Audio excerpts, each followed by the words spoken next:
da convivência com amigos, né? Então, o imaginário religioso não é uma propriedade dos religiosos unicamente. A gente incorpora isso, até mesmo quando a gente refuta, quando a gente procura dialogar com aquele pensamento ou esclarecer algum ponto dele. Na minha coluna lá do site do AASA, eu tenho falado nesses últimos domingos sobre a relação entre pessoas LGBT e religião, com um viés ateísta humanista. E é interessante ver que, para escrever aquele texto, primeiro eu tenho que entender um pouquinho daquela religião. Não adianta sair chamando boi de morcego, né? Para depois o religioso vir dizer, o idiota não sabe nem o que está falando, né? Você tem que ter um pouquinho de conhecimento daquilo, conhecimento minimamente garantido de que a maior parte daqueles religiosos pensa daquele jeito, para você poder ter, então, como argumentar com isso. Só nisso aí você já absorve uma série de pressupostos religiosos que não são teus, você está distante deles, mas eles estão aqui. Qual é o meu objetivo em comentar sobre isso aqui agora, logo no início da palestra? É estabelecer o fato de que, mesmo quando a gente não percebe, a gente é influenciado por pressupostos religiosos, sentimentos religiosos, oriundos da nossa memória, que nem sempre está totalmente acessível ao consciente. Muitas vezes ela vem trabalhando vamos dizer assim, frequência imperceptível, mas ela influencia minhas decisões, ela influencia meus sentimentos, ela influencia o modo como eu reajo às coisas da vida.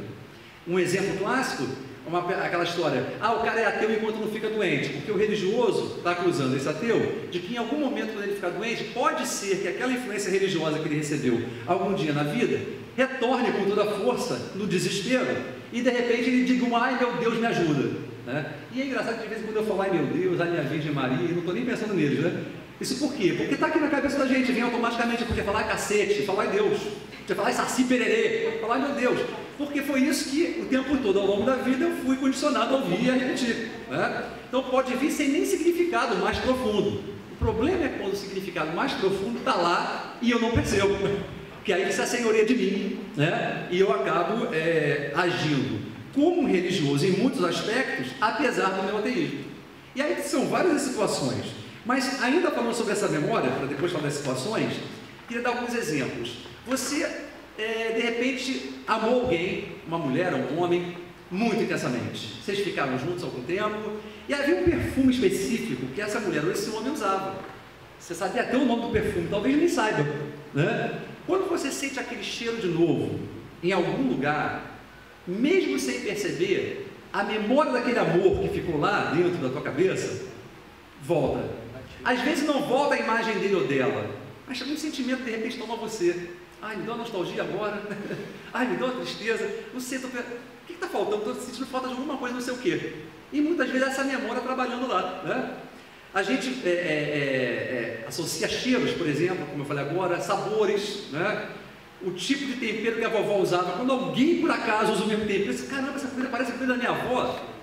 É automático, né? E isso vai acontecer, agora aplicando a vida cotidiana, o tempo todo com a gente, nas discussões mais variadas. Indo de uma questão, por exemplo, como política, passando por questões como direitos, indo para questões como, por exemplo, ética, indo para outros campos, até mesmo da ecologia, do interrelacional, e vai para fora. Essas memórias podem ir influenciando a gente aí de acordo com os conteúdos que a gente foi armazenando imperceptivelmente na cabeça. E a gente grava até aquilo que a gente pensa que não viu. E aí a gente às vezes tem até uma sensação de, cara, acho que eu já vi isso antes. Viu? Só que você viu sem perceber que viu. Você percebeu a coisa sem perceber que percebeu a coisa. E ela está aqui. E um dia ela volta e você identifica. Então, como ateus, a gente não pode só se livrar daquele cadáver, né, daquele morto, né, que Nietzsche chama, diz que Deus morreu. Ele conta uma parábola, uma espécie de parábola em que um homem entra numa cidade, uma vila, com uma lanterna à luz do dia, né, à luz do dia, com uma lanterna, ou seja, não há evidência nenhuma de que Deus esteja aí, né, de que ainda faça sentido crer em Deus. A luz do dia está aí, mas eu ainda preciso de uma lanterna para tentar encontrar esse Deus. Onde é que está Deus? E ele chega à conclusão que Deus havia morrido. Mas quem foi que matou? Vocês o mataram. Quem matou então? E o que é isso que está falando de Deus? Será que é um Deus de Jeová personificado pelos judeus lá, antropomórfico? Não, ele está falando, claro que isso está incluído no meio, mas ele está falando basicamente da metafísica. Como a metafísica, aquela ideia de que tem sempre alguma coisa por trás da coisa, deixa de fazer sentido, a partir do momento em que o próprio ser humano vai avançando no seu projeto racional de compreensão do mundo. E aí, se não há razões mais para explicar ou entender a vida a partir da metafísica, que Deus morreu, quer dizer, a metafísica morreu, a metafísica se fudeu, eu vou começar a explicar as coisas, ou ver o mundo e a mim mesmo de que maneira? É daí que Nietzsche faz essa conexão tão clara entre a morte de Deus e a necessária, indispensável transvaloração dos valores. Todos os valores anteriores eram baseados nessa metafísica. E você vê que isso acontece hoje. Por que é uma coisa errada? Porque Deus falou. Que Deus? Em que escritura? Através de quem? Aí o mercado está cheio. Mas tem sempre um Deus penteiro para estragar o prazer humano. Sempre tem. E aí você vai e fala, olha, está provado aí que a natureza não surgiu em pouco tempo, um dia. Ela foi surgindo conforme a evolução das espécies, né? E você vai estudando as forças do universo. Quando eu falo força, eu falo forças místicas, tá? Força mesmo, fisicamente falando, que vão se combinando. E Nietzsche tinha essa visão bem interessante de que tudo é um jogo de forças. As coisas são o que são, elas alcançam alguma estabilidade nesse jogo de forças. Quando uma força predomina sobre a outra, ainda que a outra resista contra ela, nesse jogo que não é apenas entre essas duas, é múltiplo, é impossível até de pegar, captar a ideia, se você for pensar numericamente nisso, vamos dizer. É esse jogo de forças que faz a realidade aparecer para a gente quando ela aparece. Mas aí vai vir o religioso dizer, não, mas Deus criou o mundo em 6 dias, e no 7º ele descansou, como está escrito lá em Gênesis. Sempre recorrendo à divindade, sempre recorrendo à metafísica. Há alguém por trás disso que fez isso acontecer. E Nietzsche vai criticar, inclusive, os mecanicistas, cientistas que acreditavam que sim, existem leis que regem o universo. Ele fala que lê o cacete, são forças que se embatem o tempo todo numa guerra infernal, interminável, e que dá nessa beleza que a gente vê, mas que também dá em muita coisa que a gente não acha tão bonito assim. E quem disse que a gente tem que trabalhar com as categorias o tempo todo de bem e mal, bom e ruim, belo e feio, prazeroso e doloroso? É outra coisa interessante que a gente coloca. Ele vê a dor e o prazer como elementos inescapáveis da experiência humana, mas que podem, na mão de um homem que não seja escravo dessa metafísica, né? Dessa divinização das coisas, dessa coisa de que sempre tem uma substância primária por trás de tudo, coordenando tudo. Se o homem escapa disso, ele pode vivenciar essa experiência de dor e prazer de uma forma em que ele se supere. E daí vem a ideia de super-homem, que não tem nada a ver com Clark Kent, não tem nada a ver com o nazismo. Muita gente pensa que Nietzsche foi nazista. Nietzsche odiava a ideia de nacionalismo. Uma frase de Nietzsche muito interessante é que o Estado é um animal que morde com dentes que lhe são emprestados. Então, quando o nazismo apareceu, a irmã de Nietzsche, já com ele doente, ele ficou enfermo, não tinha mais condições de responder por si num certo momento, ela alterou textos de Nietzsche para poder agradar os nazistas que já dominavam a Alemanha na época, ao ponto de Hitler ir na casa dele visitá-lo, uma visita assim que poucas vezes Hitler fez na vida e faria para qualquer pessoa, porque ele achava que talvez, quem sabe, Nietzsche podia ser o filósofo do nazismo. Não era. Na realidade, se ele tivesse lido o que Nietzsche falava de Estado, ele ficaria horrorizado. Nietzsche talvez tivesse sido no mínimo preso por um inimigo político. Né? Mas é aquela coisa, se eu não posso mais me defender, poder dizer o que quiser em meu nome, eu não posso fazer nada a respeito disso. Eu passo a ser um cheque em branco e qualquer um pode assinar, né? Botar o valor que quiser, pelo menos. E ele coloca claramente que se a gente quer realmente superar esse domínio dessa metafísica, esse domínio dessa ideia de que tem sempre uma substância primária, ou uma divindade por trás das coisas, ou uma lei que rege as coisas mecanicamente, ainda que depois elas andem por si próprias de acordo com essa lei. Se a gente quer superar isso, a gente vai ter que entender esse conceito de superação de si próprio também. Mas não no sentido em que o religioso tenta superar a si próprio, negando-se a si mesmo. E todo mundo conhece, quem quiser ser meu discípulo, tome sua cruz a cada dia, negue-se a si mesmo e venha. Nietzsche é absolutamente contra isso. Eu não posso negar a mim mesmo, eu não posso negar o sentido da terra. Eu não posso trocar o sentido da terra por uma visão de céu, de vida pós-mundana, de alegrias futuras ou de castigos futuros. Eu tenho que pensar esse homem superando a si mesmo, aqui agora, no meio da dor e do prazer, sem recorrer a qualquer explicação metafísica, sem recorrer a qualquer lei universal, arbitrariamente estipulada, como quer que seja. Ele mesmo, fruto desse embate de forças, mas ele se superando. Ele é aquela coisa entre o animal e o super-homem, como ele fala, que é o homem superado, né? Não é super-homem, como eu falei, da capa vermelha, é o homem superado. O que acontece? Esse homem tende muito mais a olhar para trás e querer voltar a ser animal, do que a olhar para frente e buscar realmente a superação de si mesmo, a partir do seu próprio potencial. Por que eu estou falando sobre Nietzsche hoje? Por que eu estou mencionando esses conceitos todos aqui no meio dessa questão sou ateu e agora? Por quê? Precisa ficar claro para a gente, quando a gente é ateu, independente das posturas que a gente tome na vida, que se a gente não fizer um caminho, pelo menos, que leve em consideração essas ideias que Nietzsche colocou, e de outros, com certeza, que pensaram brilhantemente, igual ou diferente dele, porque para ele também tudo é interpretação, né? Os fatos não existem, existem interpretações. Então, ele também se coloca debaixo da crítica. Eu também estou falando de uma interpretação. Nietzsche é uma interpretação, mas é uma belíssima interpretação. É uma interpretação extraordinariamente linda e é uma interpretação que me torna autônomo mesmo, me torna dono de mim mesmo, mas não desligado dessa natureza que está aí, desse mundo que está aí, das forças que entram nesse embate e que produzem o que eu vejo, inclusive a mim mesmo.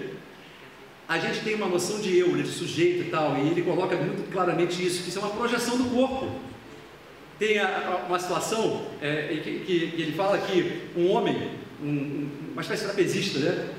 Ele tinha caído da corda, né? Estava morrendo, estava desesperado por causa da vida futura, e ele fala para ele: meu filho, fique tranquilo, mais rápido que seu corpo morrerá a sua alma, fique tranquilo.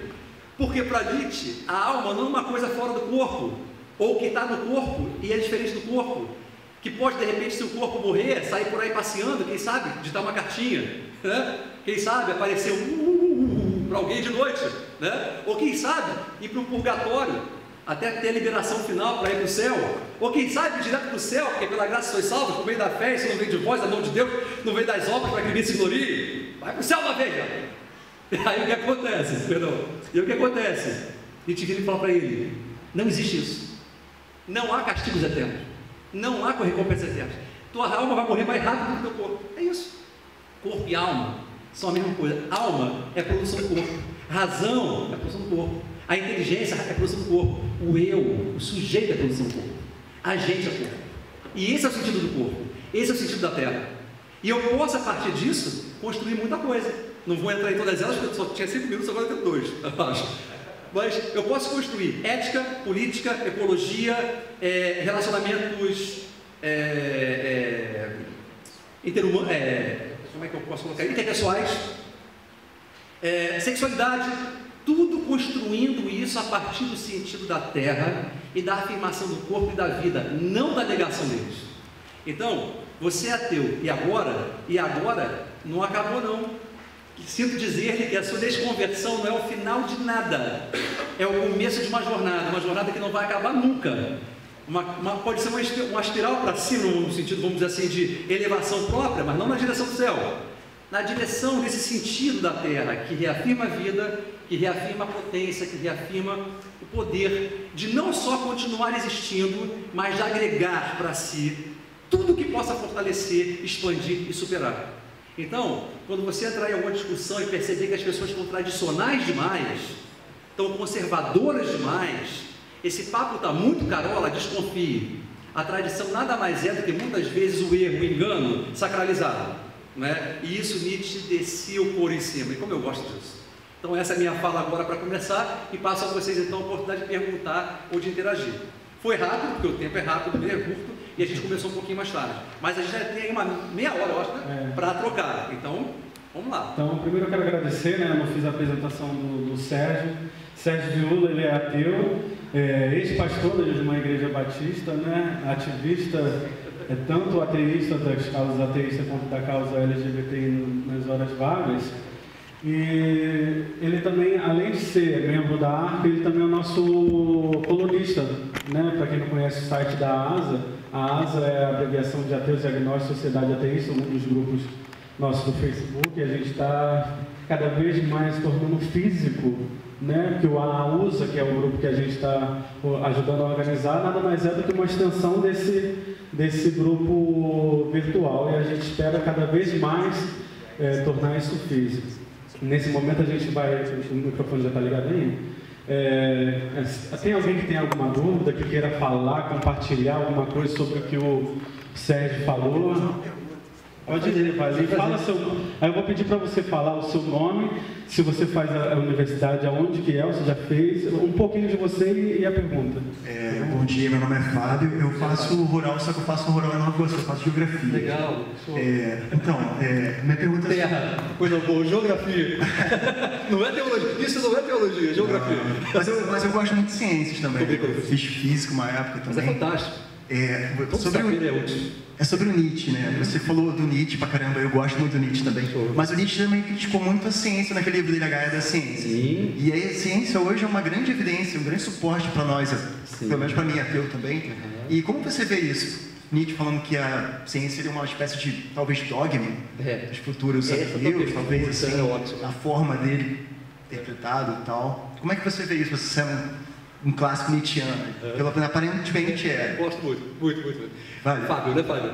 Fábio, nome está certo. Então, Fábio, para poder falar o teu nome também quando conversar contigo. Essa tua pergunta é maravilhosa. Eu queria ter descido mais nisso, mas eu não tive essa condição aqui em função da limitação de tempo, porque não dá para falar de Nietzsche nem em 3 horas aqui. Se eu pegar essa fala de todos eles aqui, não ia terminar o assunto, entendeu? Então, é realmente jogar e fazer vocês pensarem. Como eu quero que vocês sejam, todo mundo aqui deve ser, pensadores livres, então vocês podem pegar isso e tricota. Talvez o teu tricô seja diferente do tricô dele, dela, da outra. Todo esse tricô vale a pena. Mas essa coisa que você falou da ciência, pode-se ter a ideia de que Nietzsche ele é tão anticientífico quanto antirreligioso. Não é bem assim. O problema é que a ciência do tempo de Nietzsche era uma ciência viciada nesse mecanicismo que eu falei ainda agora. Eu dei uma pincelada nisso, eu dei uma raspada aí. Nesse mecanismo, nessa ideia de que existem leis estabelecidas pelas quais o mundo sempre funcionará desse jeito daquele, entendeu? E a verdade é que hoje em dia, eu não sou cientista, tá, gente? Mas eu sou um curioso. E se eu falar uma bobagem, algum cientista tiver uma base boa para argumentar com essa bobagem, se for outra bobagem também, vai ficar tudo uma bobagem. Coloque aí que vai ser útil para eu crescer, eu aprender e todo mundo também. Mas a verdade é que, pelo que eu tenho visto das discussões científicas, e filosofia também tem filosofia da ciência, a ciência hoje, ela não se constrói a partir dessa visão de que as coisas são um sistema fechado, como era Newton, por exemplo, né? Ela está muito mais para Einstein do que para Newton, né? Muito mais relativista, né? Muito mais aberta. Por quê? Porque a repetição de um fenômeno não permite que eu estabeleça uma lei imutável para esse fenômeno, ou uma causa para esse fenômeno, né? Em uma situação, uma pessoa, ou um elemento único. Na realidade, a ciência trabalha com a repetição, né? Ela procura repetir aquela observação em laboratório, né? Com sistemas bem controlados, para ver se ela extrai um princípio, uma lei ou coisa assim. O que a gente está discutindo é exatamente isso. Eu posso entender o fenômeno? Claro que sim. Não como coisa em si, porque para ele isso é de coisa em si, essência e substância não significa nada.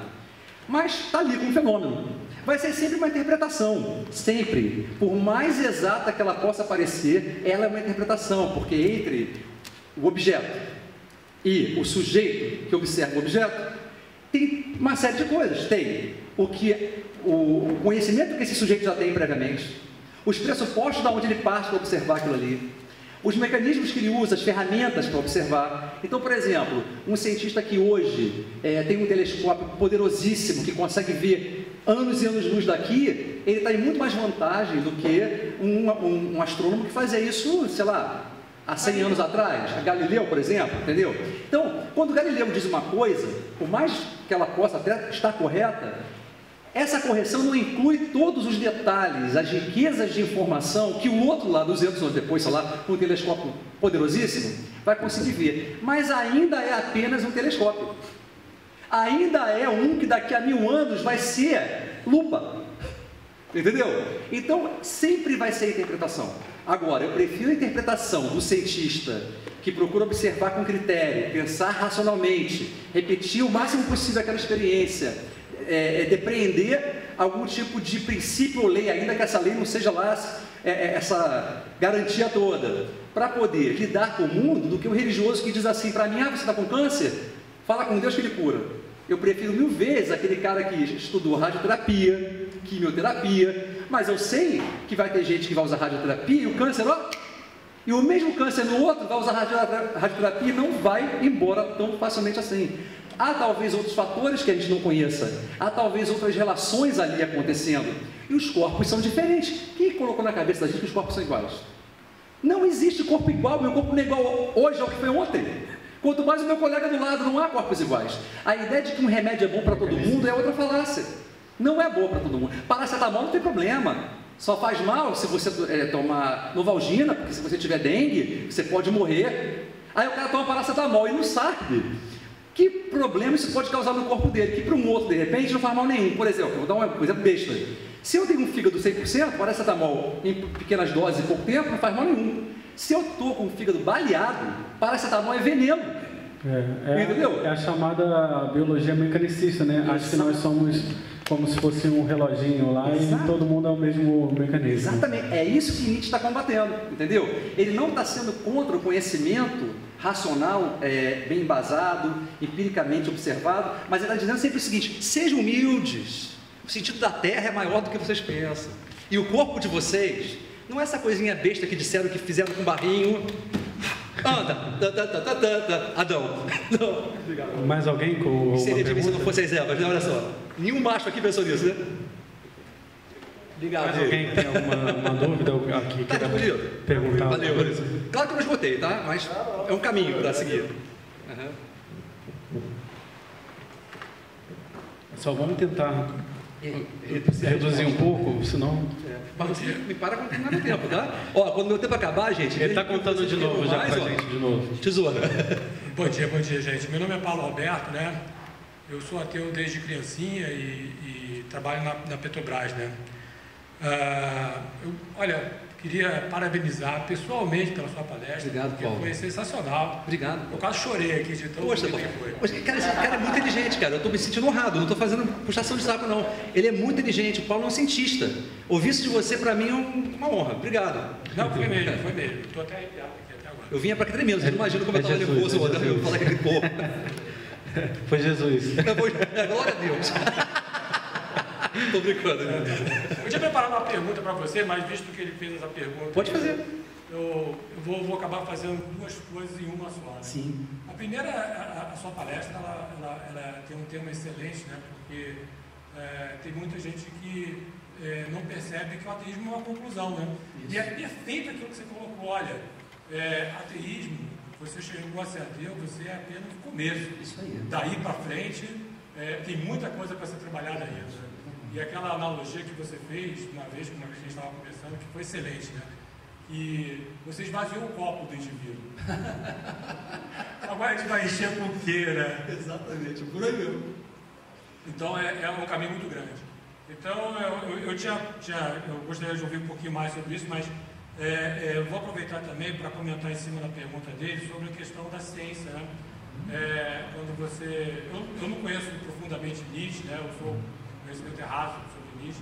Até depois vou até procurar esse livro que ele comentou e vou ler sobre a ciência. Mas uma coisa que hoje em dia talvez mais vulgarizada é essa questão da ciência, né? Você, por exemplo, ouvindo um professor que comentou uma vez que se você digitar a palavra quântico no Google, vai sair 3 milhões de páginas. Agora, se você digitar quântico e equação de Schrödinger, aí cai para 100 mil. Quer dizer, então as pessoas adoram ficar falando sobre quântica, por aí, quântico para lá, quântico para lá, terapias quânticas, né, aquela pseudociência e tudo mais, mas ninguém sabe do que está falando, porque saber exatamente o que é a teoria quântica, ela não sabe. Então a gente, desculpa, eu vou fazer aqui um pequeno, a gente tem que ter um certo cuidado quando a gente começa a criticar, né, por exemplo, o fulaninho é mecanicista, não é? isso é apenas uma interpretação. Isso que você falou está corretíssimo. Toda ciência ela é uma interpretação. Mas a gente tem que entender que o fenômeno, ele é independente de mim. É isso que faz a diferença toda. Ele não depende de mim, não depende do observador, ele tem uma essência em si, certo? E graças a isso que a ambição da ciência ela é justa e legítima. Você procurar leis que sejam eternas e imutáveis. Ainda que elas não existam. Ainda que elas não existam. Podem não existir.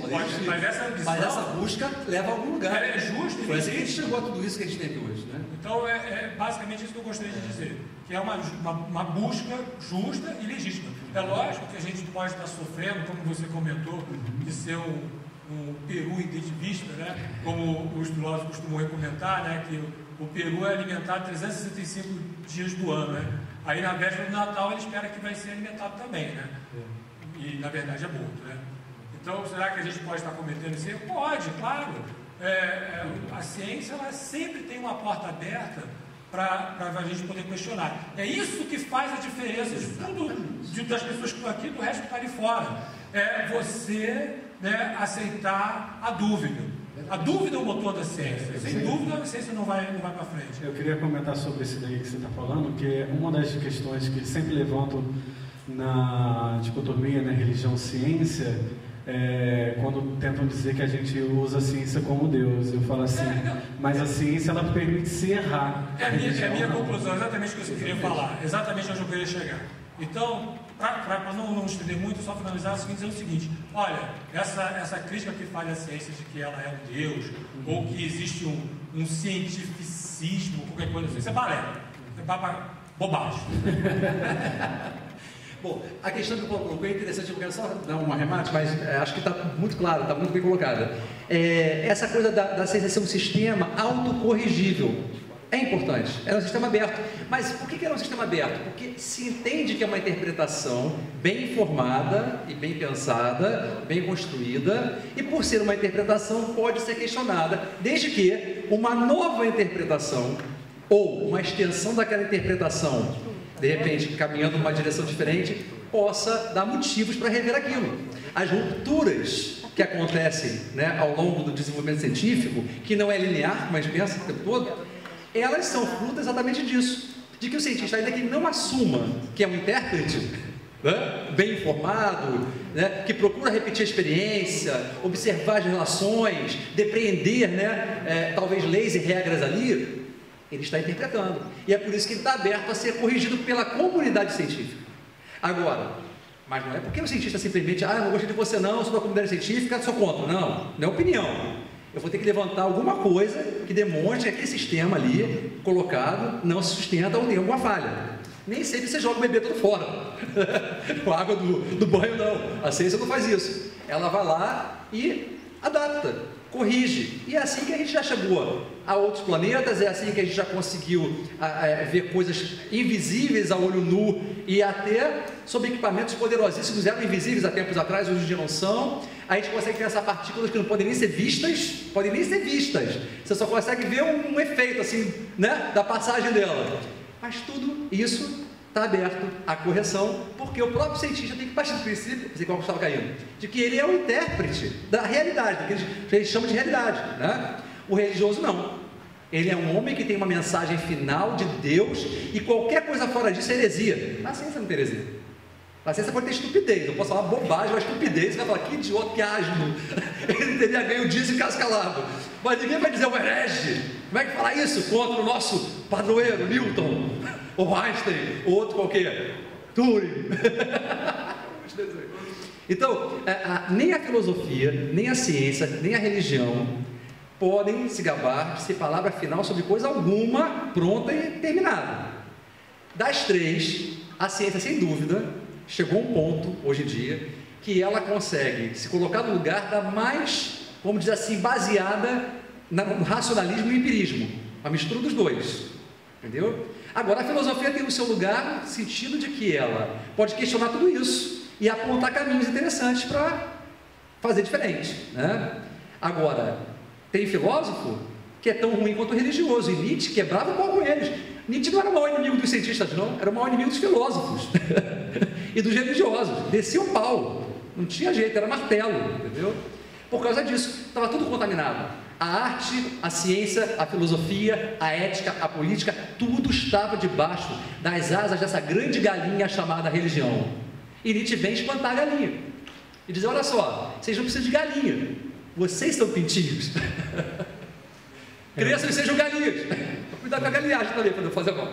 Vou abrir uma sequência para mais 2 perguntas, para a gente poder dar sequência para a próxima palestra, tá bom? Tem mais alguém que gostaria de perguntar ou falar? Quem é ele, mais quem? Já fecha logo. Já fecha os dois falando, aí você dá... Cadê o segundo? Mais alguém? Segundo? Pronto, tá ali. Pronto. Tiago, depois ele ali. Tem uma...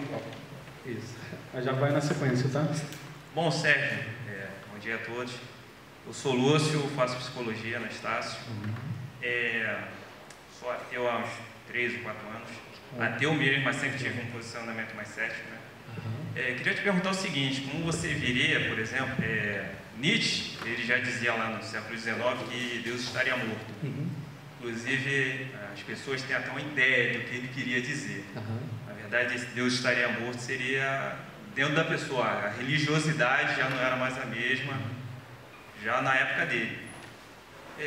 Queria ver como é que você vê isso hoje em dia. Que hoje, Deus, mais do que nunca, é um Deus à la carte, né? A pessoa escolhe qual vai ser o Deus dela. Self-service. É um Deus a self-service. Gostaria de saber como você vê isso. Eu acho que próxima pergunta. A segunda já vem? Então, já passa logo. Faz as duas, tá? Pode fazer, eu estou aqui procurando uma coisa para a resposta. Eu faço administração pública na UF. Eu recebi outro dia pelo WhatsApp a notícia que Deus morreu. Sim. Aí eu fiquei sem saber se tem alguma herança para receber dele. Só tem dívida, rapaz, não pega não. Deixa eu só fazer uma comentação sobre isso daí, que esse outro dia, né, eu sou administrador de um dos grupos do Facebook. Aí vieram falar que a gente recebe salário de Satanás, né? Mas, caramba, meu salário está atrasado, já tem um tempo que eu não estou recebendo. Pois é. Bom, a tua colocação foi essa, né, então, né? Bom, eu vou juntar as duas coisas. Essa coisa de Deus morreu é interessante e dá muita coisa legal para falar que não vai dar para entrar aqui.